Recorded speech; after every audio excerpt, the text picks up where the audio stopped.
everyone.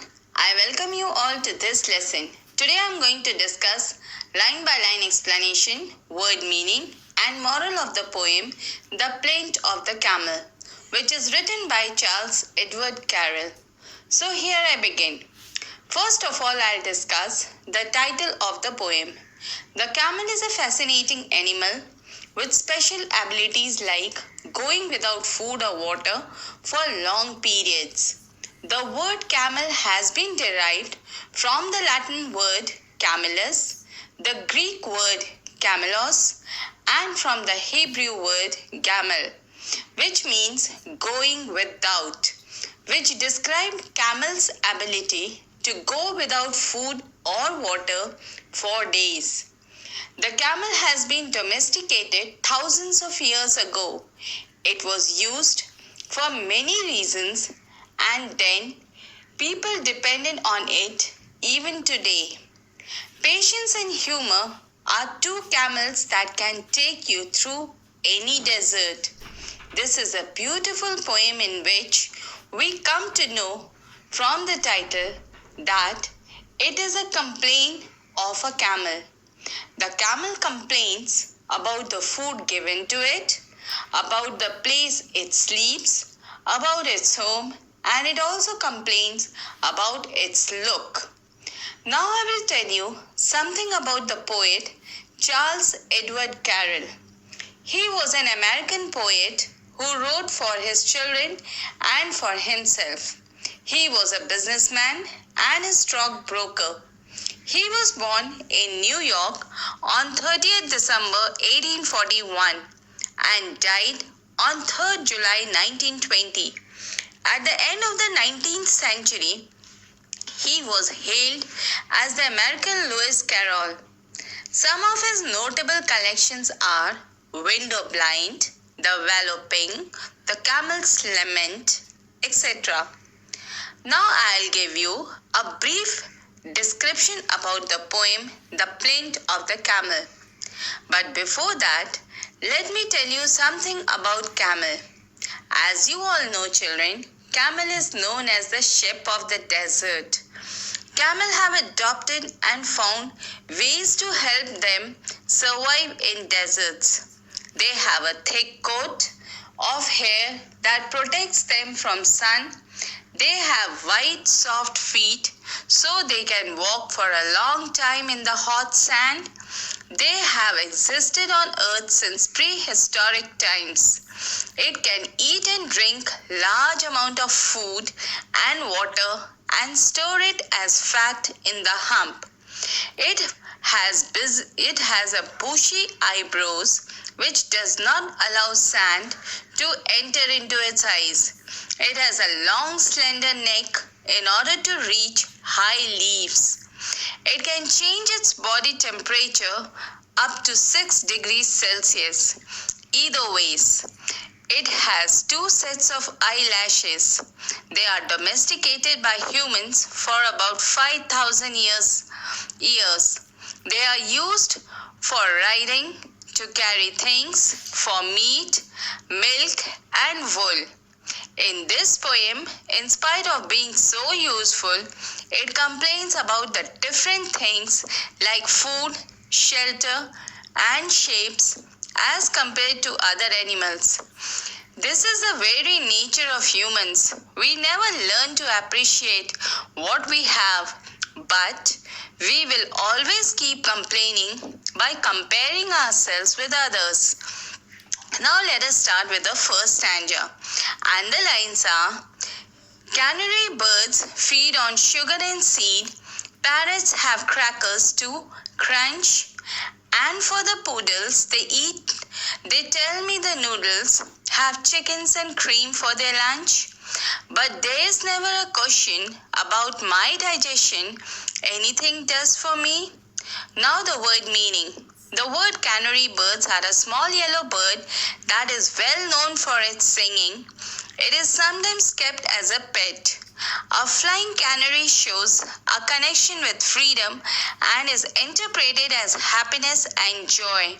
It gives you patience to enlighten yourself as well as the others. On the contrary, if a canary is shown in a cage, it represents signs of sorrow, unhappiness, and entrapment. Feed means to provide for. Cracker means a thin crisp biscuit. Crunch means to crush with the teeth, making a loud but muffled grounding sound. Poodles refer to a dog of a breed of which there are several varieties with a curly coat that is often ornamentally clipped. Poodle breeds are classified by size. Noodles refer to a kind of food. Digestion refers to the ability to digest food. Now the explanation of the first stanza. In the first stanza of the poem, The Plaint of the Camel, where plaint refers to the complaint of the camel, in this stanza, the camel complains regarding food. As the camel says that the canary birds are given sugar as well as variety of seeds to eat. Parrots are omnivorous, which means that they can eat both meat and vegetation. Most parrots eat a diet that contains nuts, flowers, fruit, buds, seeds, and insects.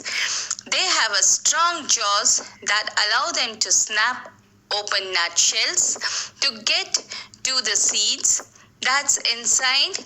The parrot is enjoying feasting his crisp biscuits by crushing them with its teeth. Poodles are the dog of a distinct breed with playful, mischievous, and a very intelligent dog. He enjoys eating noodles, chickens, and cream for their lunch. But poor camel, he compares his food with canary birds, parrots, and poodles, as whatever is given to them for eating, they eat it because it can digest anything. No particular diet is followed, whereas camel's food is different. Camel can eat only leafy vegetables or trees or branches. That is why it is different from the human beings and other animals. Now I move towards the second stanza, and the lines are: cats you are awake can repose in a chair, chickens can roost upon rails, puppies are able to sleep in a stable, and oyster can slumber in pails. But no one supposes a poor camel dozes any place does for me. Now the word meaning. Repose means a state of rest or sleep. Roost referred to the place where birds regularly settle or congregate to rest at night, or where they can rest in, or where the bat can rest in the daytime. Stable is actually a place where the horses are kept, but young dogs are very friendly, open-minded, and offer a high willingness to learn. Therefore, it is easier to get them used to the horse stable. Actually, kennel is called a dog house, where the dog can only sleep. Slumber means to sleep. Pails refer to a container or a bucket. Dozes means a nap or sleep lightly. Now the explanation of the second stanza. In this stanza, the camel complains about its sleeping place. It says that everyone has a resting place. Like a cat can sleep in a chair, puppies can sleep in a stable, chickens can rest in farms, and referred here as rails, and oyster can sleep in pails or a bucket, which means that all of them have a particular place to sleep. But a poor camel dozes off anywhere it does, not having a particular place to sleep, as other animals have. The camel sleeps in the open area of a desert and do not have any specified place where it can go and take a nap or sleep. Now the third stanza, and the lines are: lambs are enclosed where it's never exposed. Coops are constructed for hens. Kitchens are treated to houses well heated, and pigs are protected by pens. But a camel comes handy wherever it's sandy. Anywhere does for me. Now the word meanings. Lamb referred to the young one of the sheep. Enclosed means surrounded or closed off on all sides. Exposed means not covered or hidden, that is, which is visible. Coop refers to the home of hens. Kitten means the young one of a cat. Pen here refers to the home of the pigs that are kept as pets. Handy means convenient or useful. Now the explanation of the third stanza. In this stanza, the poet says that the camel complains regarding the dwelling place. It compares itself with a lamb whose dwelling place is surrounded on all sides and is not visible to anyone so that it can rest. Then it compares itself to a hen who also stays in its home called coop. Kitten has a well-heated room to dwell, and pigs are kept carefully in its home called pen. The pig's home is also called a sty or pigsty, which is a small-scale outdoor enclosure for raising domestic pigs as livestock. All of them have a particular place to live, but a camel has only sand as its dwelling place, as desert is its habitat. Now the fourth stanza, and the lines are: people would laugh if you rode a giraffe or mounted the back of an ox. It's nobody's habit to ride on a rabbit or try the best straddle a fox. But as for a camel, he's ridden by families, and any load does for me. Now the word meaning. Rode is a past tense of the word ride, which means to sit on or control the movement of an animal, referred to here as giraffe. Mounted means riding on an animal, typically a horse, but here the animal referred to is an ox. Bestraddle means to sit with one leg on either side of something, here referred to as fox. Now the explanation of the fourth stanza.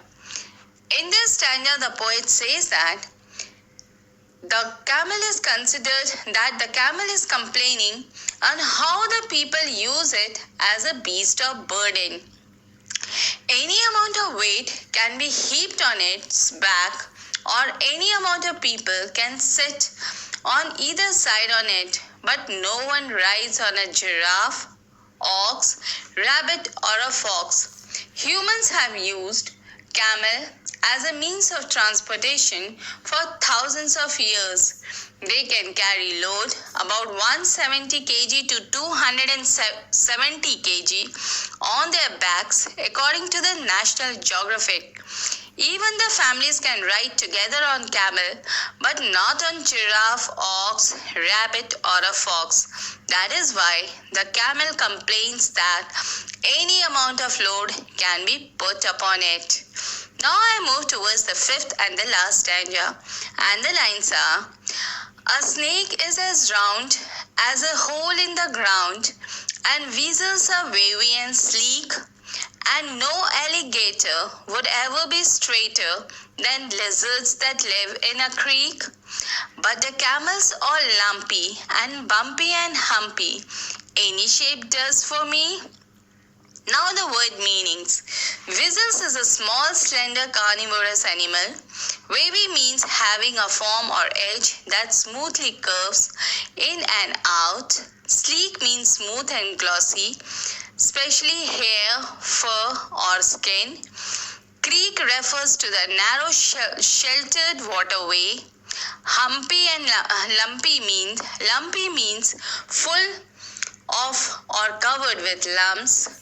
Bumpy means uneven, rough, or irregular.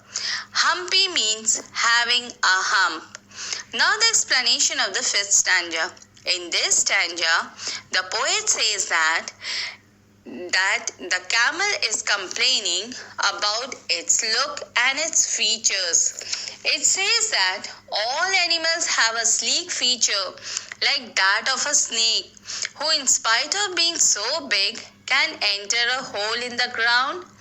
Weasels have long and thin fur-covered body with a light underbelly, short legs, small head, and rounded ears on either side. Alligator has a long-armed body with thick scales or bony plates, whereas lizards have dry, scaly skin with 4 legs, clawed feet, and long tail. But the camel is sad for its shape, as he is having a bumpy, lumpy shape, and all other animals are having a good body shape. Now I will tell you the moral of the poem. The poet tells his readers the virtues of being good and successful. The reason why we struggle with insecurity is because we compare our behind the scenes with everyone else's highlight reel. Do everything possible and try to stay positive.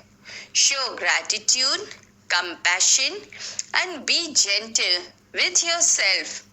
Remind yourself that you can never be another version, but you can only be a better version of yourself. As we all know that comparison is the thief of joy. So with these notes, I end my lesson. Hope it will be beneficial for you in your study. Thank you.